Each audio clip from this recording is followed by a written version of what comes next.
The line between good and evil is permeable, and almost anyone can be induced to cross it under the right circumstances. Philip Zimbardo. Have you ever wondered how close you are to the line between what is morally right and what is monstrously wrong? Perhaps you think that line is clear, solid, unbridgeable. After all, you're a good person, right? But what if I told you that this boundary is made of paper, fragile and easily torn, that under the right, or rather wrong circumstances, you could cross it without even realizing it? Imagine this.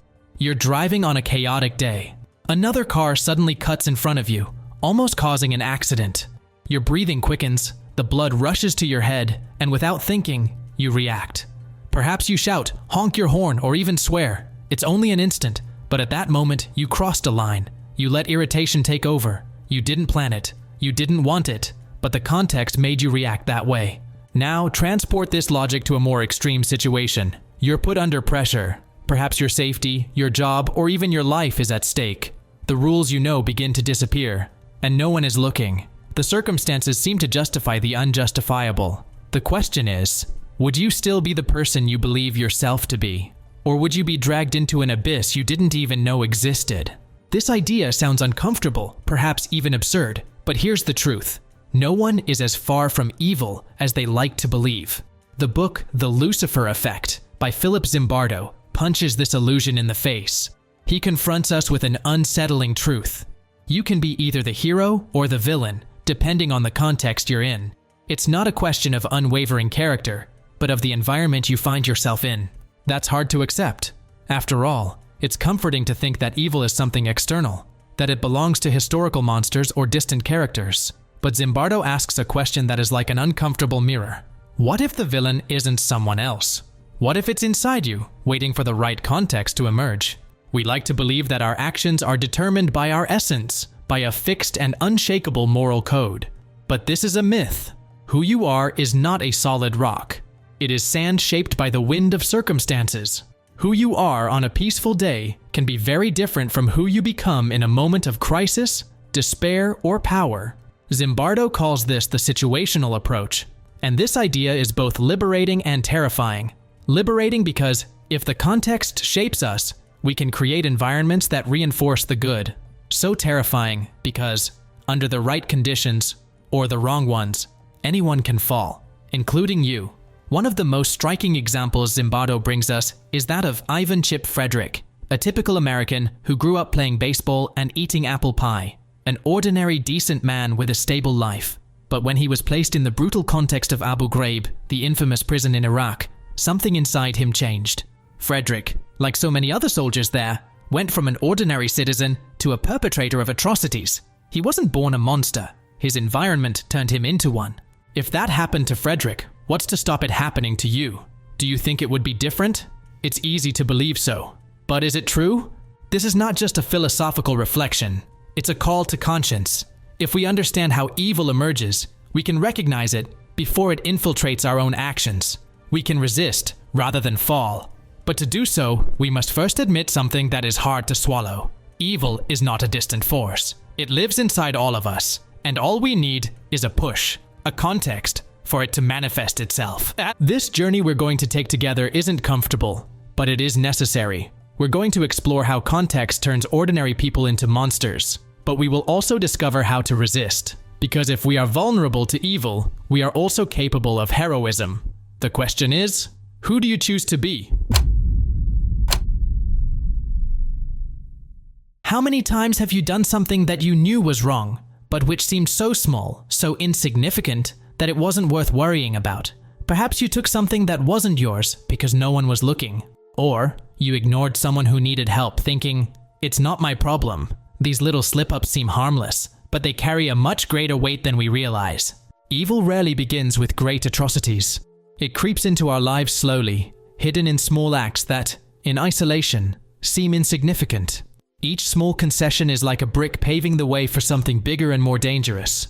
Imagine this. You're in an environment where everyone around you takes small liberties. Perhaps it's at work, where people regularly arrive late or use company resources for personal purposes.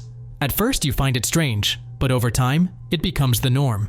Before you know it, you start acting the same way. Not because you think it's right, but because it's what everyone else does. This is the great danger of routine. It teaches us to accept things that would previously have been unacceptable. What was the exception becomes the rule, and our actions begin to align with our surroundings. This doesn't just happen in everyday life. History is full of examples of this. Atrocities that have marked humanity, such as genocides, wars, and oppressive regimes, usually began with small steps. First, discrete restrictions. Then, speeches that reduce the humanity of the other.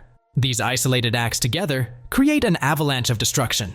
But the same mechanism occurs on smaller scales. Think of traffic. Perhaps you've seen someone break the rules, cut in line, overtake in a risky way, or park in a forbidden place. As more people do this, the sense of normality increases, and what once seemed wrong becomes commonplace. This is the danger of normalization. Social psychologist Philip Zimbardo points out that evil thrives when we fail to notice the small acts that feed it. A study in New York called the broken windows theory showed this clearly. An abandoned building with a broken window quickly attracts more vandalism and soon becomes an epicenter of crime. It all starts with something that nobody has fixed. In your routine, what are these broken windows? What small acts are piling up around you, changing what you consider acceptable? Have you ever crossed a line without realizing it, just because it seemed like an insignificant detail? But what about when it's not just a matter of small everyday slip-ups? When someone, an authority figure, tells you to do something you know is wrong? How would you react? Would you question it? Or would you obey without hesitation? Perhaps you think the answer is obvious, but in the next chapter, we'll find out why blind obedience can be more dangerous than any routine. Is this content making you reflect and sparking new ways of thinking? If so, click the Super Thanks button just below the video. It's a way to say thank you and help me bring more content like this to those who need to reflect on life. Imagine you're in a room, holding a light switch. Someone you've never seen is on the other side of a wall, tied to a chair. Your job is simple. Press the switch every time this person gets an answer wrong. With each mistake, the intensity of the electric shock you administer increases. You hear the screams from the other side. At first, mild, then terrifying, until absolute silence takes over. This sounds like a torture experiment, but it was actually a study conducted by Stanley Milgram in the 1960s. The aim? To find out how far ordinary people would go to obey orders, even if it meant causing pain to another human being. The result? More than 60% of the participants kept pushing the button to the deadly limit. Why? Because someone in a white coat, an authority figure, said it was necessary. These people weren't monsters. They weren't sadists. They were ordinary people, like you and me. But the power of authority was enough to erase their moral boundaries. What Milgram discovered is something disturbing. Blind obedience can turn anyone into an instrument of cruelty. Perhaps you think that, in the place of these people, you would have acted differently, that you would have defied orders and refused to press the button. But would you? How many times have you followed orders just because they came from a figure of power? At work, at school, even in the family. What makes obedience so dangerous is that it offers us something tempting, the chance to transfer responsibility. When we obey, we no longer feel responsible for the consequences of our actions. After all, we don't decide. We're just following orders. This mechanism has been crucial to some of the darkest moments in history. In authoritarian regimes, figures like bureaucrats or soldiers often justified their actions by saying that they were just following orders. This creates a moral distance between the person and the consequences of their choices, allowing atrocities to be carried out by individuals who, in other circumstances, would be considered ordinary. But this behavior is not restricted to great historical tragedies. It manifests itself in everyday life, in situations that are much more common than we realize. Think of a work environment where questionable decisions are made by superiors. How many stand up to question them? And how many conform, preferring to believe that they have no choice? Blind obedience offers us a comfort zone where we don't have to face moral dilemmas. But this comfort comes at a price, the loss of our humanity. When we become mere executors of orders, we stop thinking for ourselves and move away from empathy. But is it possible to resist? In the midst of so much pressure, how do some people manage to say no? The answer lies in those who choose to take responsibility, even when it's easier to transfer it. And this is where we enter the more subtle terrain of influence, how the environment can not only shape our choices, but also erase the line between good and evil. What makes someone capable of hurting another human being? This is a question that resonates throughout human history. How can we explain atrocities ranging from concentration camps to everyday acts of cruelty? The answer often lies in an invisible but devastating process: dehumanization. To dehumanize is to transform the other into something less than human. It is to erase their individuality, their feelings, and their dignity, until it becomes easy to ignore their pain, or worse, to justify it. This process is subtle, but incredibly effective. After all, how can you feel empathy for someone you no longer see as an equal? Think of the most brutal conflicts in history. At various times, advertisements and speeches have dehumanized entire groups, comparing them to animals or inferior beings. This type of language is not chosen by chance. It aims to create a mental separation, an invisible line that turns the other into an enemy, into something expendable. But this phenomenon is not restricted to the horrors of war. It happens in small doses, every day. Think of prejudiced jokes, nicknames that ridicule groups or individuals, comments that reduce people to stereotypes. Each of these actions, however small it may seem, contributes to the process of dehumanization. And this is more common than we realize. On social networks, for example, where interaction takes place behind a screen, empathy is often replaced by aggression. There, the other person is not a human being with feelings, but an avatar, a name, a set of opinions that don't align with our own. It's easy to attack, insult, and dismiss them, because after all, they're not real. This mechanism was studied in an impactful way by Albert Bandura, a renowned social psychologist.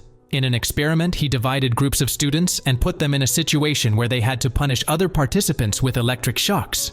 Before starting, Bandura manipulated the way the groups were described. For one group, people were called animals. For another, they were described as perceptive and sensitive. The result was clear. The group that dehumanized the others was much more severe in its punishments. This leads us to an important reflection. How you see others directly affects how you treat them. When we deny someone's humanity, even unconsciously, we pave the way for cruelty. But why do we do this? Dehumanization often gives us a false sense of superiority. It's easier to justify acts of exclusion, prejudice, or violence when we believe that we are morally, intellectually, or even physically better than the other person. That's one of the reasons why it's so seductive and so dangerous. And what's worse, dehumanization is rarely perceived as a conscious act. It happens subtly, infiltrating our words, our attitudes, and even our silences. The question that remains is, how many times have you participated in this process without realizing it? How many times have you contributed to dehumanizing someone, even passively? But at the same time, there is something powerful here. Recognizing this mechanism gives us the chance to stop it. If dehumanizing is erasing individuality, humanizing is the exact opposite. It's bringing out the history, feelings, and experiences that make each person unique. However, there is something even more curious: the belief that, because we have good intentions, we are immune to error. But is just believing that we are good enough? Think for a moment. What does it mean to be a good person? Perhaps you imagine someone who is generous, honest, altruistic, someone who always does the right thing. Now ask yourself, do you believe you are one of these people? Most of us would answer yes. After all, we want to believe that we are guided by moral principles, that our intentions are pure, and that we do the best we can. But here's the problem. Good intentions don't always translate into good actions. There is a dangerous distance between what we believe we are and what we really are, a distance we often prefer to ignore.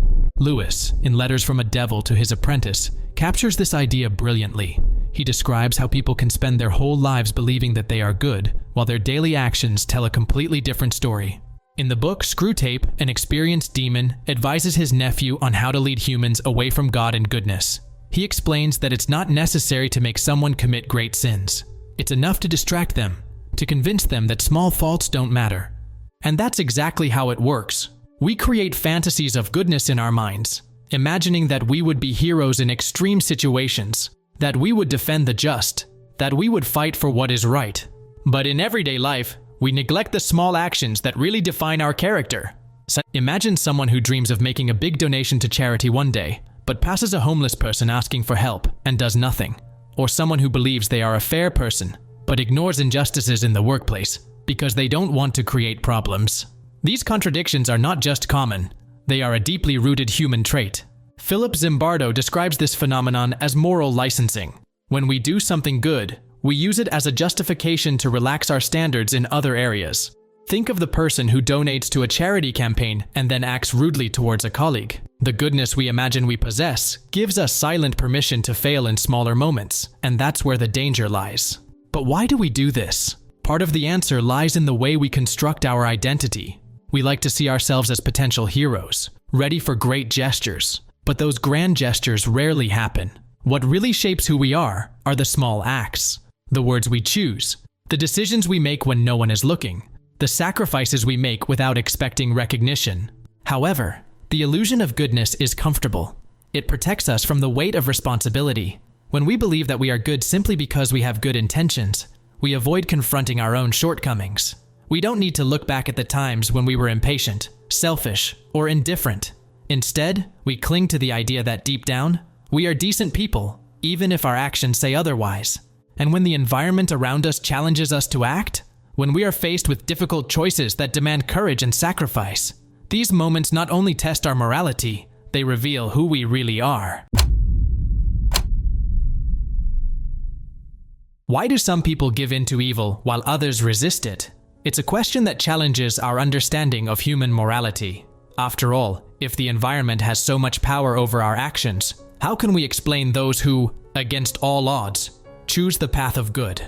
These people are the real heroes, but not the heroes of epic stories with capes and superpowers. They are silent heroes, whose acts of resistance often go unnoticed, but leave a deep mark. Think of Wesley Autry, known as the hero of the New York subway. When a man had a seizure and fell onto the tracks, Autry didn't hesitate. He jumped up, pressed the man into the space between the rails, and protected him as the train passed. It was an instinctive choice, but also a deeply courageous one. Philip Zimbardo calls these people everyday heroes. He argues that heroism is not an innate quality, it is a choice, often an uncomfortable one that requires going against the grain. But to make that choice, you have to be prepared. Resisting evil begins with self-awareness. Recognizing our own vulnerabilities is the first step. As we have seen so far, we are all susceptible to external influences, routines, authorities, ideologies. But when we accept this truth, we also give ourselves the opportunity to act consciously, to choose. Secondly, resisting requires moral courage. It is the ability to face discomfort, disapproval, and even danger in order to do what is right. Imagine being in an environment where everyone around you is committing injustices. Would you have the strength to stand up and say no? During the Holocaust, a small village in France called Le Chambon-sur-Lignon offered shelter to thousands of Jews, hiding them from the Nazi authorities. Led by a pastor called André Trocmé, the residents faced constant threats, but never gave in. When asked why they risked so much, Trocmé replied, "We did what had to be done." That's the power of personal responsibility. It's the ability to act, even when it's easier to conform. And, contrary to what many people think, it's not a question of grand gestures. Resisting evil begins with small choices. Telling the truth, even when it's difficult. Helping, even when it's inconvenient. But there's something even deeper here. Heroism isn't just about resisting evil. It's about creating good. Every act of kindness, every altruistic gesture, strengthens not only the person who does it, but also the environment around them. This is how you break the cycle of evil, with small acts of courage and empathy. So the question remains, are you ready to make these choices? To be the silent hero in a world where so many prefer to conform? Good and evil are not external forces, reserved for great events or historical figures. They live in every choice we make, from the simplest decisions, like reaching out to someone or ignoring them, to the deepest dilemmas that test our values. Philip Zimbardo offers us an uncomfortable truth. Evil doesn't just thrive on the actions of cruel people. It thrives on the passivity, the silence, the indifference of those who could do something, but don't. As John Stuart Mill put it, "For evil to triumph, it is enough for the good to do nothing." But here's something even more powerful. The opposite is also true. Goodness grows stronger with every small gesture of courage, with every conscious choice. When you decide to act, even if it seems insignificant, you break the cycle that feeds evil. Think about the small tests we face every day. Perhaps someone makes a prejudiced comment, hoping for your silent approval. Or maybe you see an injustice at work or school and say to yourself, "It's not my problem." These are the moments when we cross invisible lines, sometimes without realizing it. But it's not just the difficult choices that define who we are. It's also the small gestures of kindness. Think of something as simple as giving someone your seat on public transport, or asking a colleague how they're feeling. These acts are not only kind, they create a ripple of impact. Your gesture can inspire someone else to act. Now, let's take a story that sounds like something out of a movie, but actually happened. Imagine a normal day on the New York subway. Wesley Autry, a construction worker, was waiting for the train with his 2 young daughters. Suddenly, a man next to him has a seizure and falls onto the tracks. The crowd panics. The train is coming. What does Autry do? He jumps onto the tracks. Jumps. As the train approaches, he presses the man's body into a narrow ditch between the tracks and lies down on top of him. The train runs over both of them, so close that it stains Autry's shirt with grease. When it's all over, they're both alive. The crowd bursts into applause. What strikes us about this story is not just the heroism, it's the fact that for Autry, it seemed the only logical choice. He said, "I did what anyone would do." But is it? Would everyone do the same? Or was he prepared for that moment because he was already doing good in small ways every day? That's the point. Resisting evil and promoting good are not skills that come out of nowhere. They need to be cultivated. Zimbardo calls this everyday heroism. He argues that heroism is not an innate quality, but a practice, something we develop through daily choices. And how do we do that? It starts with self-awareness. We need to recognize our vulnerabilities and be aware of the small moments when we are tested. As we've said throughout this video, we're all susceptible to external influences, routines, authorities, ideologies. But when we accept this truth, we gain the power to act with intention. Then comes moral courage, the courage to face discomfort, to say no when everyone else says yes. Imagine living in an environment where injustice is commonplace. Would you have the strength to stand up and challenge it? Now take the example of Malala Yousafzai. As a teenager, Malala defied the regime that banned girls from going to school in her community in Pakistan. Even under constant threats, she wrote about her reality, fighting for the right to education. Until one day, she was brutally attacked. She survived, and instead of being silenced, her voice became even stronger. Malala didn't wait for the perfect moment to act. She chose courage every day, even when it meant risking her own life. And what does that teach us? That resisting evil doesn't just mean avoiding wrongdoing. It means creating good, even in risky situations. Every act of kindness, every altruistic gesture, strengthens the world around us. But here's the most important thing. Good and evil are not inevitable destinies. They are paths. Every decision you make, however small it may seem, contributes to which side you choose to walk on. The question that remains is, what choices are you making? What kind of impact do you want to leave? And remember, knowledge is the path to true freedom. Count on me and follow the White Rabbit.